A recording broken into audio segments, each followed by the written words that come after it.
बिस्मिल्लाहिर्रहमानिर्रहीम। अस्सलाम वालेकुम स्टूडेंट्स, मैं हूं आपका math teacher Matloob Ahmad in education institute से। तो आज हम मैथमेटिक्स की न्यू लेक्चर सीरीज का आगाज करेंगे जो कि इंटर पार्ट 1 है। उसका चैप्टर नंबर 1 स्टार्ट करेंगे जिसका नाम है कम्प्लेक्स नंबर।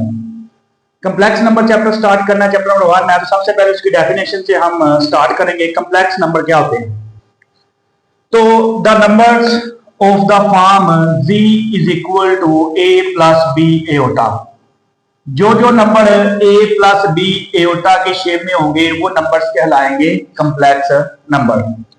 इनमें a और b, where a and b belongs to r, मतलब रियल नंबर्स। a और b जो हैं वो रियल नंबर को बिलोंग करते हैं, तो फिर ये नंबर्स कहलाएंगे आर कॉल्ड कम्प्लेक्स नंबर। अगर कोई नंबर a प्लस b होता की शक्ल में हो और उनमें a और b रियल नंबर को बिलोंग करेगा तो फिर वो नंबर्स कहलाएंगे कम्प्लेक्स नंबर्स। इंपॉर्टेंट पॉइंट है इसमें कि every real number is a complex number. Her real number भी कम्प्लेक्स नंबर होता है, लेकिन उसके साथ जो उसका इमेजिनरी पार्ट होता है वो जीरो होता है, जीरो इमेजिनरी पार्ट होता है उसका। अब जो इमेजिनरी पार्ट और जो रियल पार्ट है, क्योंकि एक कम्प्लेक्स नंबर जो है वो g is equal to a plus b iota की शक्ल में होता है, जो कि लिखा भी हुआ है। तो जो एक पार्ट होता है विदाउट एओटा वाला और एक पार्ट होता है एओटा वाला। जो विदाउट एओटा वाला होता है इसको बोलते हैं हम रियल पार्ट, और जो एओटा वाला होता है इसको हम बोलते हैं imaginary part. Real part and imaginary part. अब रियल और इमेजिनरी मिलके एक कम्प्लेक्स नंबर बना रहे होते हैं। फिर मैं नीचे पॉइंट भी लिखा हुआ है कि every real number is the complex number. मैं एग्जांपल इसकी लिखता हूं पहले कि फॉर एग्जांपल मैं कहता हूं कि मेरे पास 2 प्लस 3 एओटा, 2 प्लस 3 एओटा। तो अब आप इस नंबर में अगर देखें तो इस नंबर की जो शेप है इसके साथ मैच हो रही है। ए की रिप्लेसमेंट में 2 आ गया, बी की रिप्लेसमेंट में 3 आ गया। अब 2 और 3 दोनों देखें किसको बिलोंग कर रहे हैं? रियल नंबर्स को बिलोंग करते हैं। अब ये जो 2 और 3 रियल नंबर को बिलोंग कर रहे हैं और a प्लस और b एओटा की शक्ल में है, तो इसको हम बोलेंगे कम्प्लेक्स नंबर है। फिर मैं नीचे एक पॉइंट भी लिखा हुआ है कि every real number is a complex number with zero imaginary part. Her real number, मैं कहता हूं कि मेरे पास एक नंबर है 2, खाली 2 लिख देता हूं। अब आप कहेंगे इसके अंदर जो सा वो इमेजिनरी पार्ट नहीं है, तो इसको कम्प्लेक्स नंबर कैसे कहेंगे? मैंने यहां लिखा हुआ है कि जहां पर इमेजिनरी पार्ट नहीं होगा वहां पे आप इमेजिनरी पार्ट जो सा वो जीरो कंसीडर कर सकते हैं। इसके साथ अगर मैं जीरो एओटा लगा दूं तो this is a complex number. लेकिन इसको मैं कहूंगा प्योर रियल, क्योंकि इसमें सिर्फ रियल पार्ट है। प्योर रियल कम्प्लेक्स नंबर है ये, इसको प्योर रियल भी कहते हैं। लेकिन इसके अलावा बाज जगहों पे ऐसा भी आप पॉसिबल होता है कि जो रियल नंबर होते हैं वो सिर्फ एओटा वाला पार्ट दिया होता है, रियल पार्ट उसमें नहीं दिया होता। जिस तरह मैं कहता हूं 3 एओटा, इसमें रियल पार्ट नहीं है लेकिन फिर भी ये कम्प्लेक्स नंबर है। लेकिन इस कम्प्लेक्स नंबर को कहेंगे जो जीरो रियल पार्ट के साथ है, 0 प्लस 3 एओटा, मतलब इसमें रियल पार्ट नहीं है तो उसकी जगह पे 0 आ जाएगा, क्योंकि शेप तो हमने वही देनी होती है, a प्लस b एओटा की शेप। अब इसको बोलेंगे, जैसे इसको हमने कहा था इसमें सिर्फ रियल पार्ट था, इमेजिनरी नहीं था, तो इसको प्योर रियल का नाम दे दिया। इसमें अगर देखें तो इमेजिनरी पार्ट है, रियल नहीं है, तो इसको हम प्योर इमेजिनरी का नाम दे सकते हैं। इसको प्योर इमेजिनरी कम्प्लेक्स नंबर भी कहते हैं, प्योर इमेजिनरी कम्प्लेक्स नंबर, यानी इसको प्योर इमेजिनरी भी कहते हैं। तो ये था रियल नंबर्स का थोड़ा सा इंट्रो। तो अब हम उसके बाद नेक्स्ट चलते हैं। नेक्स्ट जो डेफिनेशन है वो हमारी है कॉन्जुगेट कम्प्लेक्स नंबर, यानी कम्प्लेक्स नंबर्स का जो कॉन्जुगेट होता है वो क्या होता है? कोई भी रियल नंबर, कोई भी कम्प्लेक्स नंबर हो, जैसे कि g is equal to a plus b iota, यानी कॉन्जुगेट कम्प्लेक्स नंबर क्या होते हैं? अगर कोई हमारे पास कम्प्लेक्स नंबर हो जैसे कि g is equal to a plus b iota, b are complex number, तो देन a माइनस b, यानी कि सेंटर वाला जो सिंबल है प्लस की जगह माइनस लगाएंगे, then a minus b is called complex conjugate, यानी वो कम्प्लेक्स नंबर का कॉन्जुगेट कहलाएगा। मतलब कि आपने सेंटर वाली जगह चेंज कर दिया, सिंबल चेंज करना है उसका। इसके अलावा इसको डिनोट करते हैं, इट इज डिनोटेड बाय जी बार, यानी कि इसको जी बार लिखेंगे। जैसे मैं कहता हूं कि मेरे पास एक कम्प्लेक्स नंबर है Z is equal to A plus B iota general लिख दिया। अब इसका अगर कॉन्जुगेट लिखना है तो उसको पहले जी बार से रिप्रेजेंट करेंगे और सेंटर वाला सिंबल चेंज करेंगे, ए माइनस बी एओटा। एग्जाम्पल लेते हैं, जैसे कि जी इज इक्वल टू मैं कहता हूं 2 प्लस 3 एओटा। तो आपने अगर ये एक रियल नंबर है, सॉरी ये एक कॉम्प्लेक्स नंबर है, इसका अगर कॉन्जुगेट लिखना है तो जी बार से रिप्रेजेंट करेंगे और इसका सिंबल सेंटर वाला चेंज करेंगे तो ये इसका कॉन्जुगेट बन जाएगा 2 माइनस 3 एओटा बन जाएगा। तो ये था कॉन्जुगेट इसका कॉम्प्लेक्स नंबर का। अच्छा जी, उसके बाद है कि कॉम्प्लेक्स नंबर इसका भी पॉइंट है कि a real number is self conjugate. A real number is self conjugate. A real number is self conjugate, इसका मैं आपको थोड़ा समझा दूं कि एक रियल नंबर खुद ही कॉन्जुगेट होता है। जैसे मैं कहता हूं कि मैंने पहले बता दिया कि जो रियल नंबर होते हैं वो भी कॉम्प्लेक्स नंबर में काउंट होते हैं विद जीरो इमेजिनरी पार्ट के साथ। जिस तरह मैं यहां पे कॉम्प्लेक्स नंबर लेता हूं जी इज इक्वल टू 3 ले लेते हैं विद जीरो इमेजिनरी पार्ट। अगर आप देखिए इसमें तो सिंबल चेंज होता है, सिंबल चेंज होना होता है कॉन्जुगेट में रियल और इमेजिनरी पार्ट के दरमियान वाला। इसमें तो इमेजिनरी पार्ट है नहीं, वो जीरो है। तो अगर आप इसका कॉन्जुगेट लेंगे तो दोबारा आपको 3 ही मिल जाएगा, मतलब कि जब आप इसका कॉन्जुगेट करेंगे तो दोबारा आपको 3 ही मिल जाना है। जी बार इज इक्वल टू 3। तो इसलिए कहते हैं कि ये जो रियल नंबर होता है ये अपना ही सेल्फ कॉन्जुगेट बन जाता है, क्योंकि इसमें जो इमेजिनरी पार्ट होता है वो जीरो होता है। अगर आप इसके साथ प्लस 0 एओटा भी लिख दें तो माइनस 0, क्योंकि आप जब इसमें कॉन्जुगेट करेंगे इसको तो माइनस ये आ जाएगा, माइनस आ जाएगा, चेंज हो जाएगा। तो 0 के साथ माइनस लगाएं चाहे 0 लगाएं ना लगाएं तो ये दोबारा फिर आपको 3 ही मिल जाएगा इसका। तो ये था हमारे पास कॉन्जुगेट कॉम्प्लेक्स नंबर और कॉम्प्लेक्स नंबर का थोड़ा सा इंट्रो। अब हम क्वेश्चनिंग की तरफ चलेंगे जो कि एक्सरसाइज 1.1 के हैं। चलिए स्टूडेंट, अब हम एक्सरसाइज 1.1 का क्वेश्चन नंबर 1 स्टार्ट करेंगे। लेकिन इससे पहले मैं आपको एओटा का थोड़ा सा इंफॉर्मेशन दूंगा कि जो एओटा होता है इसकी कीमत फिक्स होती है। एओटा की कीमत होती है √-1। अगर हम दोनों तरफ स्केयर करेंगे तो रूट कैंसिल हो जाएगा, तो एओटा स्केयर की कीमत -1 के बराबर होती है। ये दोनों वैल्यूज आपने याद रखनी है, तभी एओटा वाले क्वेश्चन होते हैं वो आसानी से इजीली आप सॉल्व कर सकते हैं। अब एओटा वाली अगर क्वेश्चन के अंदर एओटा की पावर दी हुई है तो जब तक एओटा की पावर इवन ना हो तब तक एओटा यानी कि उस क्वेश्चन का फायदा नहीं होता। तो अब आप देखें कि एओटा की पावर 9 है, इधर एओटा की पावर 17 है, माइनस एओटा की पावर 19 है एंड सो ऑन। तो अब आप देखें कि सब में और दिया हुआ है और नंबर पावर दी हुई है, तो मैं इसको इवन करूंगा। इवन करने के बाद जो है वो आसानी से सॉल्व कर सकते हैं। जैसे कि पार्ट 1 को सॉल्व करेंगे, जो पार्ट 1 है एओटा स्केयर, तो एओटा की पावर 9 है। तो सबसे पहले इसकी पावर को मैं तोड़ूंगा, एओटा की पावर 8 अलहदा कर दूंगा और एओटा की पावर 1 अलहदा कर दूंगा। इन दोनों को मल्टीप्लाई करेंगे तो एओटा की पावर 9 आ जाएगी, क्योंकि एओटा की पावर मैंने इवन कर दी है। तो जो इवन वाली पावर होती है इधर हम इसको तोड़ देंगे, एओटा स्केयर अंदर रखेंगे और इनको इस यहाँ पे कैसे नंबर से मल्टीप्लाई करवाएंगे पावर के साथ, दोबारा 8 बन जाएगा, 8 आ जाएगा। तो यहाँ 4 रखेंगे, 4 × 2 करेंगे तो 8 आ जाएगा। तो यहाँ पे ये वाला एओटा वैसे ही आ गया।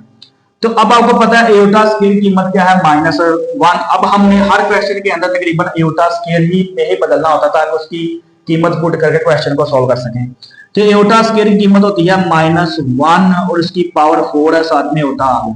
अब -1 की पावर 4, किसी भी नेगेटिव वैल्यू की पावर अगर इवन नंबर हो, जैसे ये नेगेटिव वैल्यू है इसकी पावर में इवन नंबर है तो वो नेगेटिव वैल्यू जो है वो पॉजिटिव बन जाती है। तो -1 की पावर 4 करेंगे तो प्लस का 1 आ जाएगा, साथ में एओटा 1 से मल्टीप्लाई होगा तो एओटा आंसर आ जाएगा। ये हमारा आंसर है। इसके बाद हम पार्ट नंबर 2 करेंगे। पार्ट नंबर 2 देखें, एओटा की पावर 17 है। एओटा की पावर 17 है, इसकी पावर भी और में इसको इवन में कन्वर्ट करेंगे पहले। तो एओटा की पावर 18 अलहदा कर दिया और एओटा की पावर 1 मैंने सेपरेट कर दिया। अब जो 18 वाला है यहाँ पे एओटा स्केयर पहले बनाएंगे, एओटा स्केयर और बाहर ऐसा नंबर रखेंगे ताकि मल्टीप्लाई करने से 18 बन जाए। हमेशा एओटा स्केयर अंदर रख के बाहर नंबर ढूंढना होता है, मल्टीप्लाई करके वो जो बिगर पावर होती है वो आनी चाहिए। जैसे यहाँ पे 2 है तो यहाँ पे 9 रखूंगा, 9 × 2 18 हो जाएगा और साथ में ये वाला एओटा वैसे ही आ जाएगा। अब एओटा स्केयर की कीमत आपको पता है -1 है, तो यहाँ पे -1 की पावर 9 आ जाएगा और यहाँ पे आ जाएगा एओटा। अब आप देखें -1 की पावर 9 है, अब नेगेटिव वैल्यूज की पावर में इवन नंबर नहीं बल्कि एक ओड नंबर है। नेगेटिव वैल्यूज की पावर में एक ओड नंबर है, और जब किसी नेगेटिव वैल्यू की पावर का ओड पावर होगी तो फिर मैं नेगेटिव जो सा वो वैसे का वैसे ही रहता है, और 1 की जो पावर 9 करेंगे तो बड़ा 1 नहीं आ जाएगा। तो साथ में ये वाला एयोटा वैसे ही हो गया, एयोटा 1 -1 से मल्टीप्लाई होकर माइनस एयोटा आ जाएगा, ये हमारा आंसर बन जाएगा।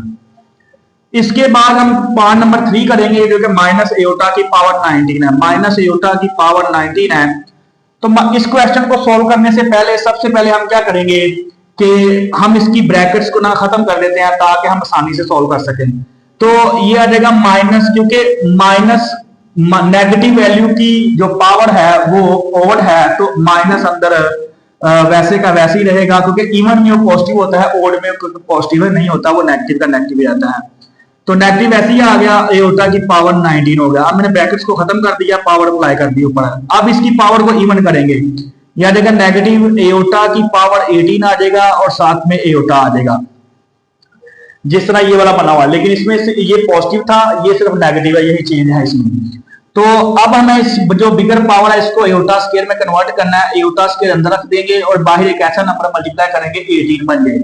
अब 9 रखूंगा, 9 × 2 18 आ जाता है, और ये वाला एयोटा वैसे का वैसे ही आ जाएगा। अब माइनस एयोटा स्क्वायर की कीमत -1 की पावर 9 है, और ये आ जाएगा साथ में एयोटा। अब नेगेटिव वैल्यूज की पावर ओड है, तो ओड पावर होने की वजह से नेगेटिव वैसे का वैसे ही रहेगा, और 1 की पावर 9 करेंगे तो 1 ही रहेगा, तो ये -1 ही रहेगा, साथ में एयोटा आ गया। -1 माइनस बाहर से इसको क्या कर देगा, मल्टीप्लाई करके +1 कर देगा, साथ ये सिंपल आपका एयोटा आंसर आ जाएगा। इसके बाद हम पार्ट नंबर जो हमारा 4 है उसको करेंगे। पार्ट नंबर 4 है हमारे पास -1 की पावर -21/2। तो सबसे पहले मैंने आपको बताया कि जब तक क्वेश्चन के अंदर एयोटा नहीं होगा आपके लिए सिंप्लीफिकेशन करनी थोड़ी सी डिफिकल्ट हो जाएगी। तो अब आप देखिए इस क्वेश्चन के अंदर एयोटा नहीं है, तो आपको पता है कि -1 किसके बराबर है, एयोटा स्क्वायर के। -1 की वैल्यू क्या है, एयोटा स्क्वायर, तो यहाँ -1 की जगह पे कर दूंगा मैं एयोटा स्क्वायर और बाहर वाला -21/2। अब ये वाली जो पावर है इनको जब मल्टीप्लाई करेंगे तो क्योंकि पावर जब पावर्स की पावर आती है तो वो मल्टीप्लाई होती है, लेकिन दो तरह की पावर होती है। जिस तरह मैं यहाँ पे थोड़ी सी एग्जांपल बता देता हूँ कि जिस तरह 2 की पावर 3 की पावर 2 एक चीज, यहाँ मैं 3 की पावर 2 की पावर 3 कर देता हूँ एक, और दूसरा करता हूं मैं 2 की पावर 2 की पावर 3। इन दोनों में फर्क है। अगर तो दो पावर्स के दरमियान में ब्रैकेट है तो फिर पावर्स आपस में मल्टीप्लाई हो जाएगी, और अगर ब्रैकेट नहीं है तो पावर्स को उतने टाइम्स मल्टीप्लाई करना है। जैसे कि 2 की पावर 3 है तो 2 × 2 × 2 3 में मल्टीप्लाई करेंगे तो 2 की पावर 8 हो जाएगा।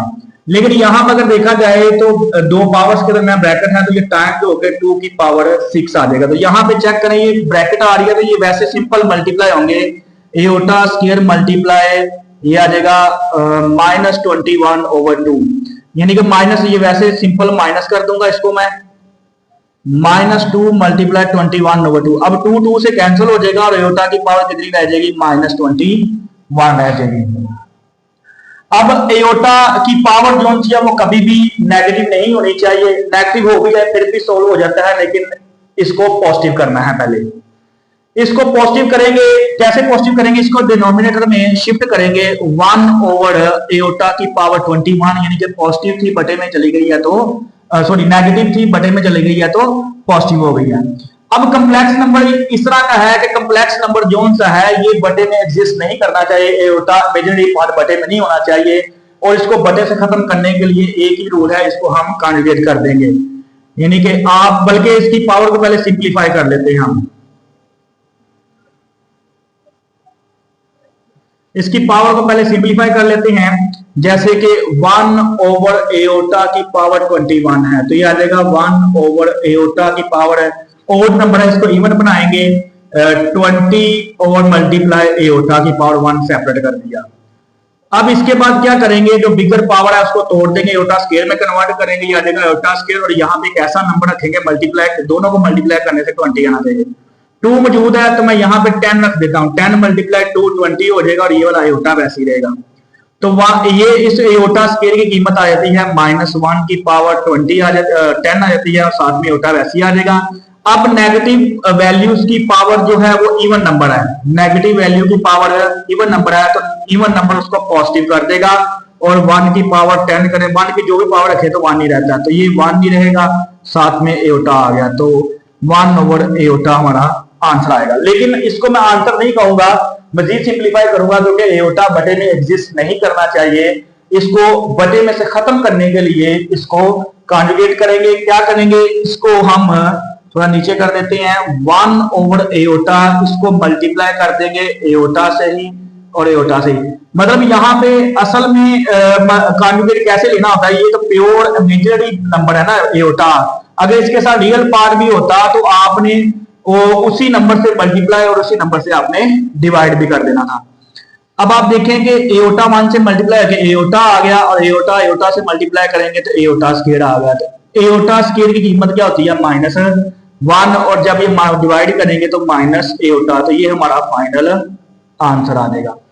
इस क्वेश्चन में जरा ये रैशनल में आया हुआ था और सॉरी इसमें फ्रैक्शन में आया हुआ था हमारा जो पार्ट है, तो इसको पहले मैंने एओटा स्क्वायर में कन्वर्ट करके इसका जो फ्रैक्शन थी वो खत्म करके फिर उसकी पावर को पॉजिटिव करके फिर दोबारा वही काम जो पहले क्वेश्चन के अंदर किया, उसकी पावर को इवन करके उसको सोल्व किया और लास्ट पे हमने उसको फिर उसका जो आंसर आया था हमारे पास वो आया था हमारे पास 1/एओटा। 1/एओटा को मैंने कॉन्जुगेट करके बटे में से एओटा को खत्म कर दिया और एओटा बटे के बजाय -एओटा। अच्छा स्टूडेंट, अब हम इसी एक्सरसाइज के 1.1 के क्वेश्चन नंबर 2 को करते हैं कि ये प्रूफ दिया हुआ है, कहता है proof that z bar is equal to z if z is real। अब जो मेन चीज है ना इसमें ये IFF इफ है, जो इफ है ना ये बड़ा खास है कि इसको पढ़ते हैं इफ एंड ओनली इफ। इसका मतलब ये होता है कि आपने एक चीज को फर्ज करना है और दूसरी को साबित करना है। इसमें दो चीजें दी हुई हैं, जैसे z bar is equal to z, एक ये है और दूसरी कंडीशन ये है। एक कंडीशन को लेट कर लेंगे, दूसरी को साबित करेंगे, फिर दूसरी को लेट करेंगे, पहले वाली को साबित करेंगे। इफ एंड ओनली, ओनली का मतलब ये है, यानी कि अब पहले मैं इसको लेट करूंगा और साबित करूंगा कि जी एक रियल नंबर है, फिर जी एक रियल नंबर को फर्ज करूंगा, साबित करूंगा कि जी और जी कॉन्जुगेट जो है वो इक्वल है। तो सबसे पहले लेट करेंगे, लेट कर लिया मैंने कि जो z conjugate is equal to जी, मैंने ये लेट कर लिया। अब साबित करूंगा कि जी एक रियल नंबर है, यानी कि इसका जो आंसर निकलेगा उसमें एंड पे बताऊंगा कि जी एक क्या है, एक रियल नंबर है। अब जी ये कंडीशन ली है मैंने, तो हमें जी पता है जी एक कम्प्लेक्स नंबर होता है, ये होता है a प्लस बी एओटा। अब जो जी बार है ये इसी कम्प्लेक्स नंबर का कॉन्जुगेट होता है जिसको लिखते हैं a माइनस बी एओटा। अब इन दोनों कीमतों को इस कंडीशन के अंदर पुट कर देंगे, जी बार की जगह पे इसकी कीमत आ जाएगी a minus B iota is equal to Z की जगह उसकी कीमत आ जाएगी a प्लस बी एओटा। अब इन वैल्यूज को एक साइड पे इकट्ठा करेंगे, इनको उठा के उस साइड पे ले जाए, उनको भी इधर लेके आ सकते हैं, आपकी मर्जी है। तो यहाँ पे 0 आ गया तो आ जाएगा a प्लस बी एओटा, ये प्लस का a उधर जाके माइनस का a, ये प्लस का b एओटा माइनस का b एओटा उधर जाके प्लस का b एओटा देगा। अब देखिए दोनों जो रियल नंबर्स हैं ये प्लस माइनस में सेम है, कैंसिल हो जाएंगे। अब प्लस b एओटा और प्लस b एओटा आ जाएगा 2b एओटा 0 के बराबर। इसको हम तरतीब देंगे 2b aorta is equal to 0। अब अगर मैं, क्योंकि यहां से मुझे कंडीशन मिलेगी, अगर b यहां पर रहेगा 2 एओटा, इस मल्टीप्लाई और जाकर अगर डिवाइड करेंगे इसके साथ तो 0 ओवर समथिंग क्या हो जाएगा 0, तो b की वैल्यू क्या मिली है 0 मिली है। देखें कि मैंने इस चीज को जो लेट किया था वहां से मुझे मैंने कहा कि जी कॉन्जुगेट और जी बराबर है। जब मैं इसको बराबर लेट कर लिया था तो मुझे यहां से एक कंडीशन मिल गई है कि बी बाई मस्ट है 0 है, यानी कि बी को अपने मस्ट 0 करना है। अब आप देखें अगर b 0 है तो हम देखेंगे कि फिर जी हमारा क्या होगा, क्योंकि जी को मैं रियल नंबर साबित करना है। तो इन दोनों में मेरे पास दो नंबर है, एक जी और एक जी कॉन्जुगेट है। मैंने जी को साबित करना है तो जी को ले लेंगे, Z is equal to a plus B iota.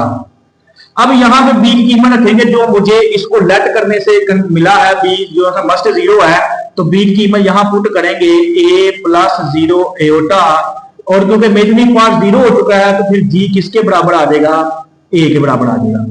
अब देखिए इसको लेट किया, लेट करने से मुझे कंडीशन मिली कि b जो है मस्ट 0 है, तो मैंने जी के अंदर b की वैल्यू पुट की, तो जी क्या बन गया, एक रियल नंबर बन गया। तो मैंने साबित कर दिया, इसको लेट किया और जी को साबित कर दिया कि वो एक रियल नंबर है, क्योंकि जिसके साथ इमेजिनरी पार्ट ना हो वो एक रियल नंबर होता है।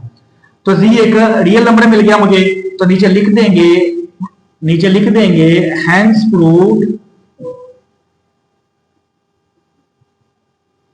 Z is a real number, Z is a real number, Z क्या है, एक रियल नंबर है। अब इसका सेकंड वाला पार्ट लेंगे, मतलब मैंने इसको फर्द करके इसको साबित कर दिया, अब इसको फर्द करेंगे और इसको साबित करेंगे, लेट कर लेंगे कि z is a real number, z एक रियल नंबर है। लो भाई फर्द कर लिया मैंने कि z एक रियल नंबर है, तो फिर z किसके बराबर होगा, z बराबर होगा सिर्फ a के बराबर होगा, एओटा वाला पार्ट नहीं होगा इसके अंदर, क्योंकि मैंने फर्द किया हुआ है कि z क्या है, एक रियल नंबर है। अब मैंने साबित करना है कि z और z बार बराबर है, मुझे इसका z बार लेना पड़ेगा और दोनों के आंसर देखूंगा क्या सेम आए कि नहीं, तो दोनों तरफ कॉन्जुगेट करेंगे तो z bar is equal to, इसको a बार भी लिख सकते हो, इसका अब इसको कॉन्जुगेट करोगे दोबारा a ही मिल जाएगा। तो कॉन्जुगेट के अंदर सिर्फ इमेजिनरी पार्ट का सिंबल चेंज होता है, तो इसमें इमेजिनरी पार्ट नहीं है, तो a वैसे का वैसे ही आ जाएगा। अब देखिए z और z बार का जो आंसर है वो सेम आ गया। कब आया था, जब मैंने z को क्या लेट किया था, एक रियल नंबर लेट किया था, मतलब z और z बार क्या हो गए हैं, इक्वल हो गए हैं। ये प्रूव हो गया कि z बार और z क्या है, इक्वल है, ये प्रूव हो गया। यानी जब मैंने z को रियल नंबर लिया तो फिर z और z बार का जो आंसर था वो सेम हो गया है। तो ये था हमारा क्वेश्चन नंबर 2 जो कि कंप्लीट हो चुका है। अब हम नेक्स्ट वीडियो के अंदर क्वेश्चन नंबर 3 और 4 को हम करेंगे। तो अब तक के लिए शुक्रिया, अल्लाह हाफिज।